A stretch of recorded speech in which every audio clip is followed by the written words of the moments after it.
রক্তবাগান দুর্গোৎসব committee এবার ৭২তম পুজোতে। এইবারে তাদের পুজোর থিমের নাম নাকি বাহন।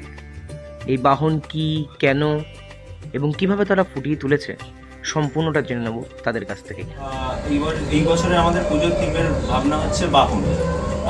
বাহন মানে আমরা বুঝি যে গণেশের যেরকম ইঁদুর, লক্ষ্মী যেরকম পেঁচা, মা দুর্গা যেরকম সিংহ, তো সেইভাবে আমরা বাহন হিসেবে বুঝি। কিন্তু অ্যাকচুয়ালি আমরা যদি ভেবে দেখি, মা দুর্গাকে যারা অ্যাকচুয়ালি বহন করে নিয়ে আসে, যে আমাদের কুলিরা আছে, অ্যাকচুয়ালি ভেবে দেখতে গেলে তারাই আসল বাহন।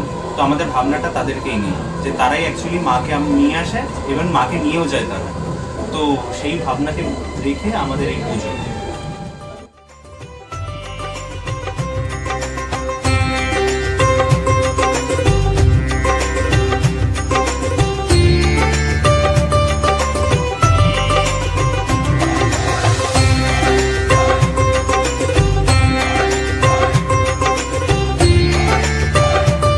জয়শ্রী দাস এবং অর্কপ্রভ চক্রবর্তীর রিপোর্ট, রাশকাট।